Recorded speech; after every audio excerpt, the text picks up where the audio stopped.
नमस्कार। श्रीमद् भागवत महापुराण में आपका स्वागत है, जहां हम आपको कराते हैं साक्षात्कार उन दिव्य कथाओं का जो केवल ग्रंथों में नहीं, हर जीव की आत्मा में बसती है। तो चलिए शुरू करते हैं। जब जब धरती पर अधर्म बढ़ता है, जब जब राक्षसी प्रवृत्तियां मानवता को निगलने लगती है, तब तब ईश्वर स्वयं अवतार लेते हैं धर्म की रक्षा के लिए। और ऐसा ही एक अद्भुत अवतार था श्री कृष्ण का जन्म। पर क्या आप जानते हैं कि उनके जन्म के समय इतने सारे अलौकिक चमत्कार घटित हुए कि स्वयं काल भी थम गया था। मथुरा नगरी में कंस का अत्याचार अपने चरम पर था। देवकी की 8वीं संतान के नाम से उसकी मृत्यु लिखी जा चुकी थी। कंस भयभीत था। वो एक एक कर देवकी की संतानें मार चुका था। लेकिन जैसे जैसे अष्टमी की रात पास आ रही थी, एक रहस्यमय ऊर्जा पूरे ब्रह्मांड में फैलने लगी।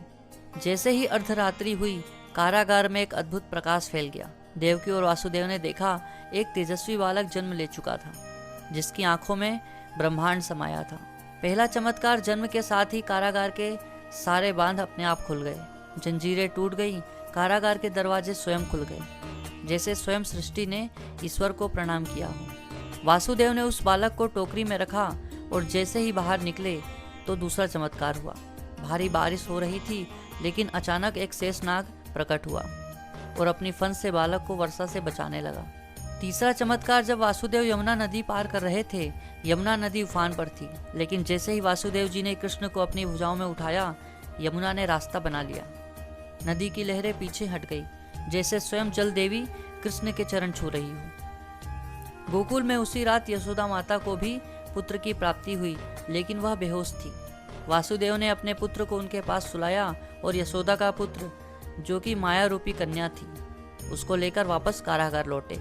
चौथा चमत्कार, जब कंस ने कन्या को मारना चाहा, वो हवा में उड़ गई और एक तेज स्वर में बोली, हे कंस, तुझे मारने वाला जन्म ले चुका है। उस रात न केवल पृथ्वी बल्कि स्वर्ग, पाताल और ब्रह्मलोक तक यह खबर फैल गई कि नारायण स्वयं प्रकट हो चुके हैं। पांचवा चमत्कार, हर तरफ बादलों से पुष्प वर्षा होने लगी, देवताओं की वाणी सुनाई दी, आकाश से घंटनाद होने लगा। कुछ संतों ने बताया कि उन्हें सपने में श्री हरि के दर्शन हुए। गाय अधिक दूध देने लगी, वृक्षों में पुष्प खिल उठे। कृष्ण का जन्म केवल एक बालक का जन्म नहीं था, यह एक युग के अंत और नए युग की शुरुआत थी। कंस, जरासंध, पूतना, सक्टासुर जैसे दैत्यों का अंत तय था, और ये सब एक नन्हे से बालक के द्वारा होगा, जो बांसुरी की मीठी धुन में राक्षसों का भी नाश करेगा। आज भी जब हम जन्माष्टमी मनाते हैं तो केवल श्री कृष्ण का जन्म नहीं, बल्कि उन चमत्कारों को याद करते हैं जो उस रात घटे थे, जब साक्षात भगवान ने धरती पर कदम रखा था। अगर ये कथा आपको पसंद आई हो तो इस वीडियो को लाइक करें और चैनल को सब्सक्राइब करें। धन्यवाद।